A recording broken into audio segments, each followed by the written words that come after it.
Hey folks, how's it going? I'm Josh, and today I'm checking out Having a Boyfriend, Sarah Millican. Please continue to leave your comments below. All our videos are based on your comments and suggestions. If you subscribe, we check those out first. We also have a Patreon, guys, but if you can afford to donate to it, that's all good. Just continue to like, share, subscribe, and comment below, and it helps out a ton. That is all I can ask for. Alright guys, you've been asking me to check out more Sarah Millican. I thought I did the last two. I've been looking forward to checking out more, so I am doing it today. Let's jump into it. For you all to come tonight. Thank you very much for coming. I'm going to leave you on a story. Me and my fella don't really get nights off together very often, so when we do, we try to make the most of it. And went out on, we call them like a date night. Went out on a date night recently, had a curry, lovely curry, got in, put a DVD on, everything going really well. Halfway through the film started to get a little bit amorous, a little bit frisky, which I suppose is one of the points of the date night. Seemingly, we'd forgotten that 2 hours before that, we'd had a curry. Nevertheless, he went downstairs. Took me for a glass of water. I already told you I live in a flat, fucking work it out.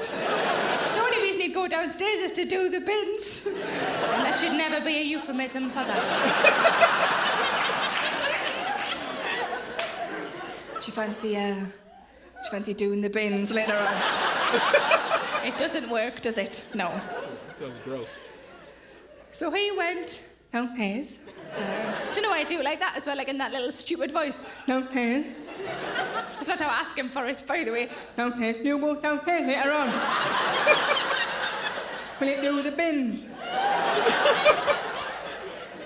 So he was, no, Hayes. And there's no nice way of saying this to you lovely people, but I could feel a fart brewing.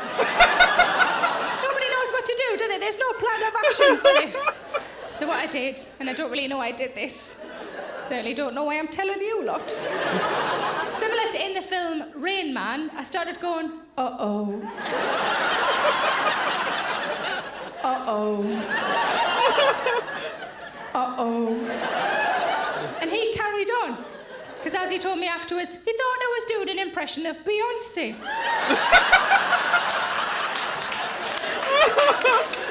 But we've really not got the hang of the whole seduction thing. I think that's fairly evident from what I've told you so far, isn't it? But I walked in on him the other day and he was lying on the bed just in his pants, because you know how men think that's attractive. And he had one bollock hanging out. And I thought, I'm going to have to pull him on it. Question him on it, not pull him on it.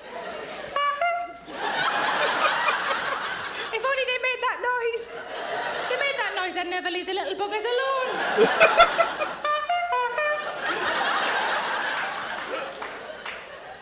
I said, do you know that you've got a bollock hanging out? He said, yes, I do. I put it out especially for you. That's something I would do. But like I say, I've been with my fella for 6 years. It's going really well. He bought himself a suit recently. I don't think I've ever seen him in a suit. I quite fancied him in his suit. And I told him, I said, quite fancy you in your suit.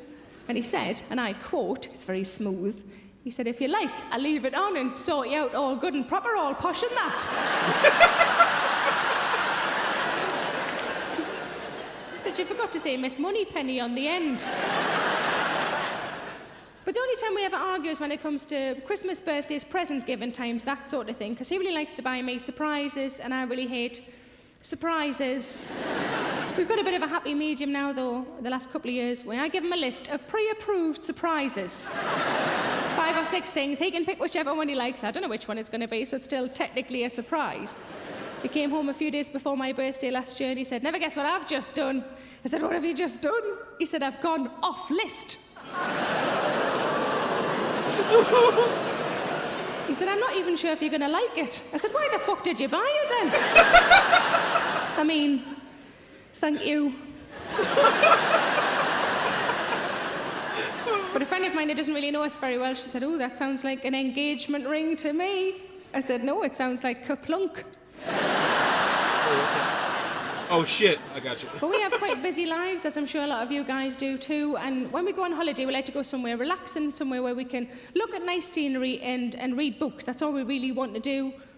My boyfriend doesn't like to fly, so we tend to stay within the UK, and because we don't have to pay for expensive flights, we sometimes treat ourselves to a slightly posher hotel. The last posh hotel we stayed in had 2 baths either side of each other, and I thought, oh, we're going to be able to have really romantic baths together without having to stare at hairy toes. That man puts up with an awful lot with me. Oh, no. To be fair, his feet aren't any better. They're not horrific, they're just, feet. Nails are a bit long, toes are a bit hairy. There's crusty bits on the bottoms, this sort of thing. So you look like you could pick up mice with those. They've got a certain sort of owl-like quality to them. But we don't live together. We have a few days a week together and a few days a week apart. And when we're apart and I get to sleep in my own bed on my own, I fucking love it. Starfish! I love it. So we all have our partners, but when you're trying to get to sleep, they all do niggly things, don't they? Like breathing. 30 years together, is there anything about each other when you're trying to get to sleep that's irritating? He snores, does he snore? Gives a chill to people who think that they're a snorer? Well, the people who know they're sitting beside a snorer? There's a bit of denial in the room tonight. My boyfriend snores, and I found out recently that my dad also snores, because I was whinging to my mum about my boyfriend snoring, and she said, have you tried these? And then slid something across the kitchen bench like it was drugs. Try these. And what they were those nasal strips. I don't know if you've seen them. They're little strips that go across the bridge of the snorer's nose so that they open the nostrils out so that they can breathe more clearly, and in theory they don't snore anymore. Now, they worked for us for a while until it came to Christmas. Now, something you need to know about me is that I really love Brussels sprouts. No, let's go. My boyfriend doesn't like Brussels sprouts. So at Christmas, we get a big bag of Brussels sprouts, and I eat the lot. And I don't mind telling you, I'm pretty fucking toxic. So just before we went to bed on Christmas night, my boyfriend went, do you mind if I don't put the strip on tonight?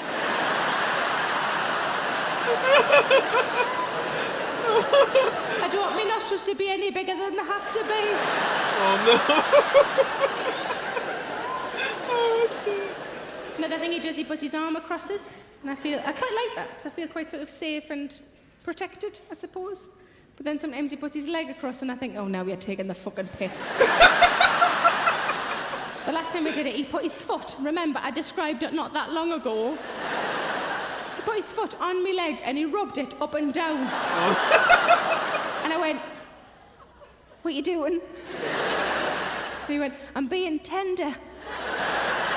I said, no, love, you're exfoliating.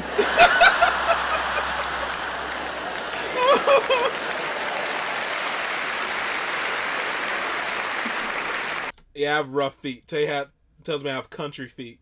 I walk outside barefooted all the time. I have callous feet. They're like hardcore. But when I lived alone, I really liked it. I really liked living alone. But one of the things I love about living with somebody else again is I like the unpredictability of it.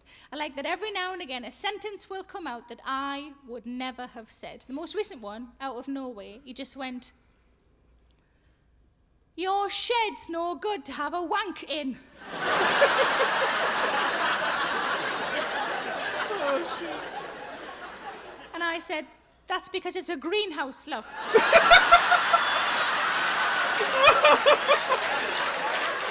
Oh, no.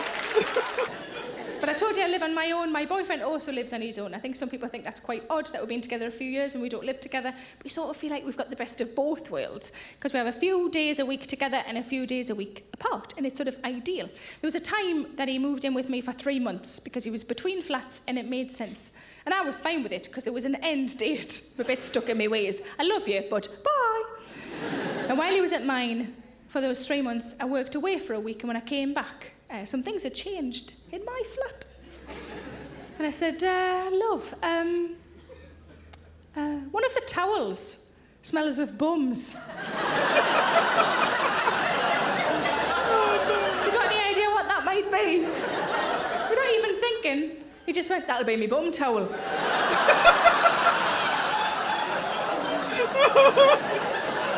Oh, shit. So when he did eventually move out as a housewarming present, I brought him a small brown hand towel.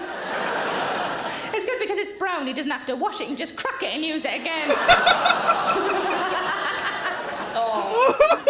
But his mum came out his flat, his mum's lovely, she came out his flat and she said, got you a new duvet set. He said, I don't need a new duvet set. She said, you've got one that you just wash and put back on. This way you'll have a change. And he said, that's lovely, thank you very much.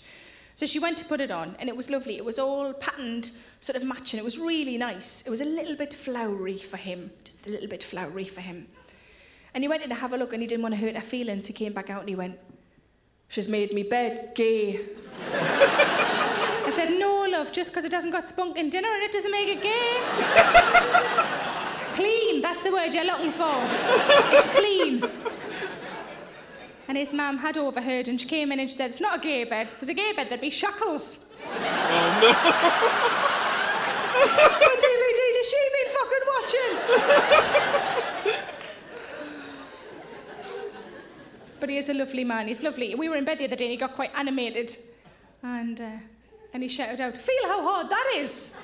And I thought, you bugger, it's Tuesday. We didn't have this booked in. Turns out he's talking about the skin on his feet. I thought about taking him to one of those places, you know those places that are popping up all over the place where it's got a tank with the fish in and you put your feet in and the fish nibble at the hard skin, you know those places? And I thought about taking him to one of those, and I thought, I can't do that. The poor little fish, they'll think he's got fucking shoes on. I'm going to take him to a blacksmith instead.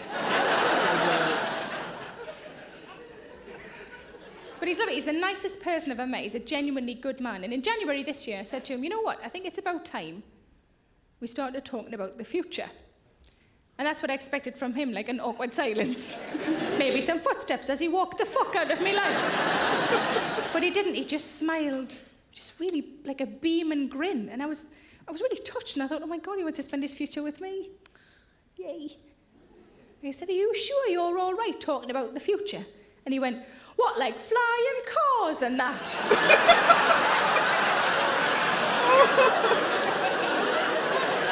Hello, it's Sarah Millican here.